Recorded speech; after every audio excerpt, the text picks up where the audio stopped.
Hello guys, welcome to my channel and welcome to a new video. Today I am going to paint this ginger biscuit with a heart full of joy, but before we dive into the painting, let me tell you more about the gouache paints that I use. Here you can see some swatching of Pebeo poster paint gouache paints, which can be found in small tubes and are very useful, especially if you are trying gouache for the first time and you don't want to waste your resources for a medium that you don't know if it's the best for you. However, I think gouache is best for beginners, and because you can practice a lot of effects and techniques with these paints. Underneath you can see the swatches for Pébéo Studio Gouache, which can be found in huge tubes, and I love them because you can find them in a lot of varieties of color and practice and experiment with them. You can try a lot of techniques and can use them to learn for a daily basis. As you can see in the swatches, I used a lot of color. I didn't swatch thin layers. This is how the swatches look after one day. You can see that some colors are more transparent, especially the yellows and the reds, while other colors cover a lot more, especially the blue, the green, and the earthy tones. You can notice that Studio Gouache is more vibrant and more opaque than poster paint. And this is how colors dry. For this part of the comparison, I mix Pebeo poster paints with a round brush on black paper. I decided to use black paper because it's easy to see on this type of paper how beautifully these colors mix, but it's also easy to see that these colors are quite transparent and I have to use a lot of white in order to make them show on black paper. When you choose a gouache brand, it's important to choose colors that could be a little transparent. That depends on the pigment, but you also want them to have a matte finish, to be opaque and vibrant. With Pebeo poster paints, this is a little difficult because by adding all these white, colors will lighten and the finish painting might not have too much contrast. However, these paints are still great if you are just starting out with gouache. Here you can see what happens when I start to mix Pébéo Studio Gouache, the huge tubes that I described earlier in the video. I can mix these paints with a palette knife, I can mix them with a flat brush. They mix beautifully, they are vibrant, opaque, and they also allow to obtain interesting contrasts. This is a great brand if you want to practice painting seriously, because you can just try out a lot of techniques with these and you will have a lot of color to paint. This is the color mixing experiment after one day. Everything dried completely, and of course you can notice again the difference between the vibrancy of the Studio Gouache and the slight dullness of the poster paint. For the next part of the comparison, I prepared a black pattern with acrylics and I just let it dry very well before adding gouache on top. I am going to paint with poster paints on the left and with Studio Gouache on the right, with the huge tubes on the right. I just add different values of primary blue, pure at the bottom, and I mix it progressively with white. I just don't understand why it's smudged so much with the poster paints. I will have to experiment this further. On the right, I paint with the huge tubes, and you can just see how vibrant and clean these colors are. They just don't mix with the acrylics. and they just cover the right amount. They are not completely transparent and not completely opaque. They just give a beautiful effect. These paints are great, especially if you want to practice on large formats. The advantage of Pebeo poster paint and why you might want to have these as your paints as well is that it's very easy to add details with these paints because they are chalky and reactivate pretty fast, and you could add tiny details and fine lines. Here I paint some energy bubbles in the water by using different variations of blue from dark to light. And I just continue building this energy pattern in the water. On the right, I continue building a similar pattern with the studio paints. And even if these paints are more sticky, more gluey, I still like them because they are very, very bright, vibrant. They cover more.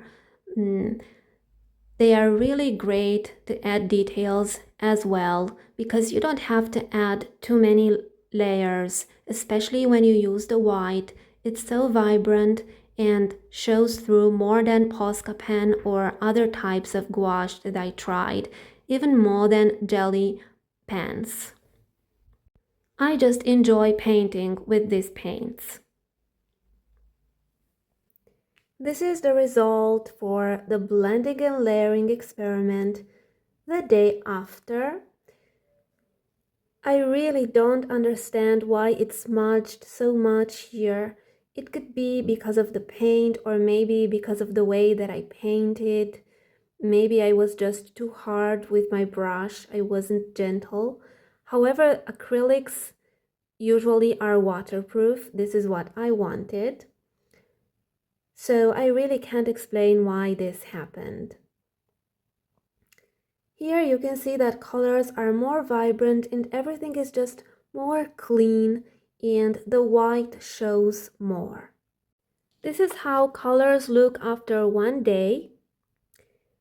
Everything is very dry. I had them next to the chimney as well. So here you have the poster paint and here the studio gouache. Now I will reactivate everything with water to see how they can still be worked with, to see how they reactivate. And then I will use all these paints for my next painting, in which I will paint some colorful bubbles. I sprayed this thoroughly with water but didn't wait much. I won't wait 5 minutes. I will just test them immediately to see what happens and how they can be reactivated. For example, here we have the poster paint. And yes, I was expecting it to reactivate quickly because it was quite chalky and transparent.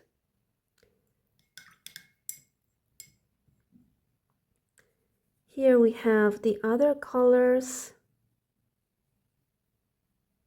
This means that you can paint with them the day after, depending on what you have to do. Probably if you wait 1 week or more, they are not so easily reactivated.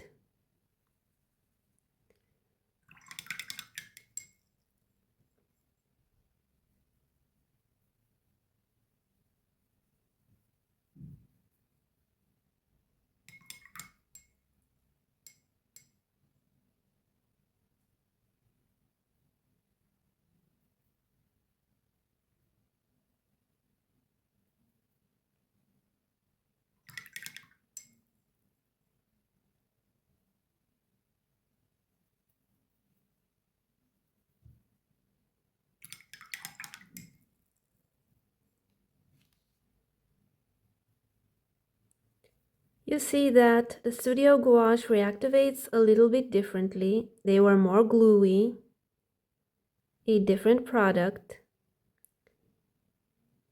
but they still reactivate. and they can be used for small details or for things in which you need a small amount of color, a small amount of paint, and you just don't want to open the tube again.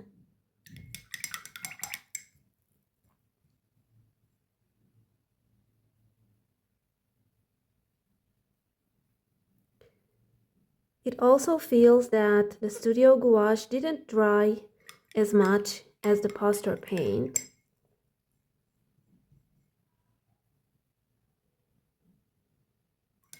They are just very different paints.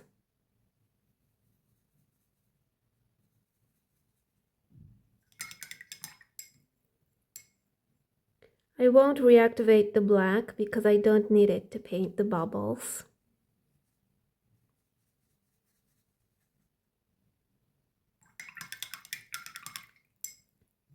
And here we have our colors ready for the next painting. For this painting, which can be easily turned into a Christmas card, you just have to add Merry Christmas at the bottom. I used a lot of leftovers. Here I have some primary blue left over from other paintings, and I create some variations with this blue mixed with white, mixed with some burnt umber. I just build a lot of colors that I will use very creatively for the background. I like to use burnt umber to create more dark colors. For example, here is very useful to sign the shadows, which were not easy to understand in the reference picture. It was full of details, especially for the background, even if they were blurred out. And I just built my background without thinking. The purpose was to create a painting that could just give the impression and the feeling of joy with this biscuit and a heart full of joy that spreads positive particles of love. But at some point during this painting, I had some sadness because there is no light without darkness.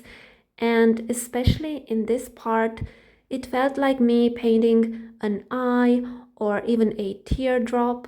And I just had to go on to build and to be aware of how I felt, of my emotions, and what I was ready to express.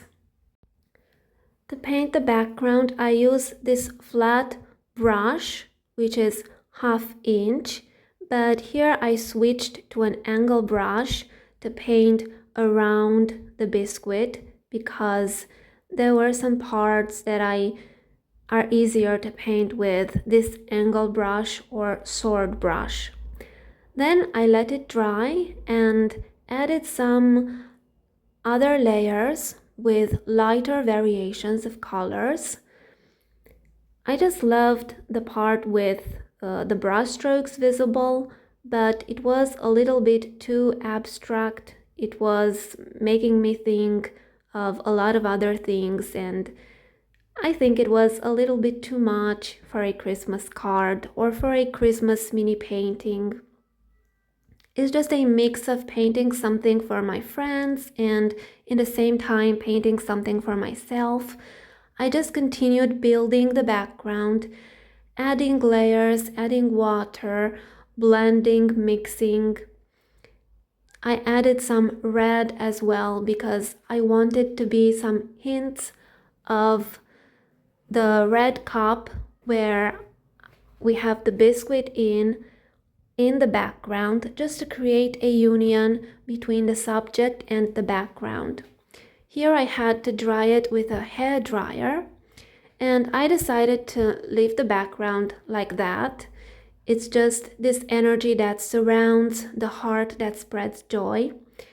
And with burnt umber and carmine red, I created this dark reds and started to build all the colors that I need for the cup to create a three-dimensional effect without too much details, but I ended up painting a lot of details anyway. This is something that I have to work on, to paint less details, especially for something like a Christmas card.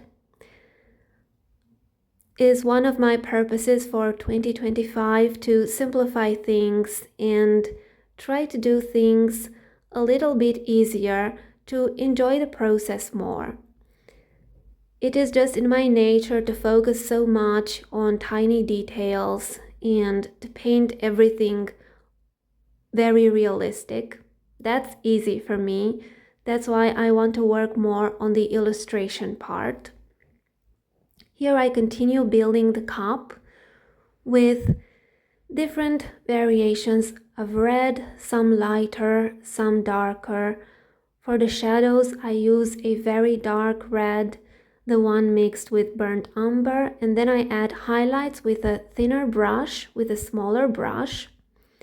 And the highlights are very interesting and very useful to create that lucid effect of red ceramics or porcelain, which is the material from which the cup is made. Now, looking at this after a couple of hours, I think I would add darker colors around the cup, especially at the bottom part, because it looks a little suspended, but I think that's fine for the purpose of this painting. It doesn't have to be realistic. It's, I don't know, a floating heart, and maybe I will even write Merry Christmas at the bottom. I will have to ask help for the calligraphy part because I am not good at that. I am not skilled at that. So now that I continue fixing some shadows, some highlights, and tiny details for the cup, I did my best to create a lucid effect by adding pure carmine red as well. But I still had to add some white because this red is very transparent and I wanted a solid effect.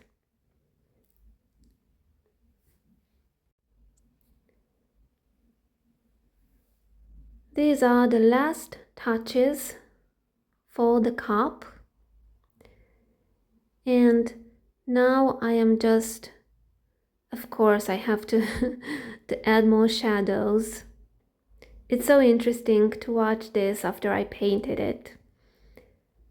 And now finally I build the color for the biscuit. I start with a darker brown. To paint this, I just mixed some yellow ochre with that violet pink that I didn't use, but it's great for the biscuit part because it gives me a color that I can use as an underpainting for the biscuit. That's why I just thinned it a lot with water. Then after I let it dry, I added more yellow ochre mixed with white, and then after this part dried as well, I just used the dry brushing technique to create some texture, something for a baked biscuit effect. And then I added some highlights because in the reference the biscuit had a lot of shadows, but I didn't paint those shadows there. I only added the highlights. I used a Posca marker to add the white frost or frosting. I don't know what's the word for that, but it wasn't intense enough, so I just decided to add my permanent white, the gouache paint. You can see that it covers so much and it's so intense. It gives a beautiful creamy effect. I just paint some decorations and the heart in the middle.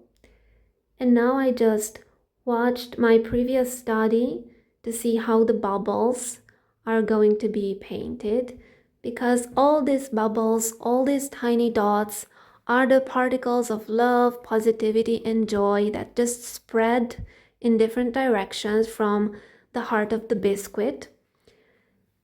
This gives me so much joy this winter. I just had to paint something like this.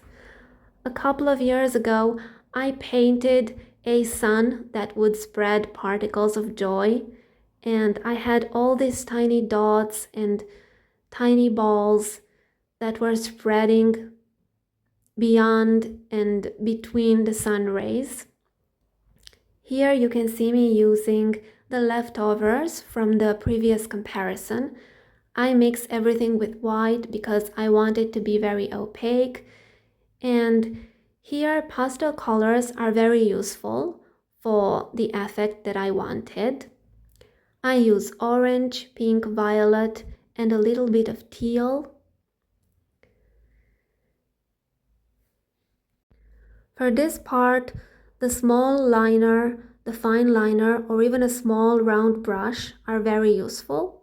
Then here I take off the washi tape, and this is the final painting. And here is the finished painting.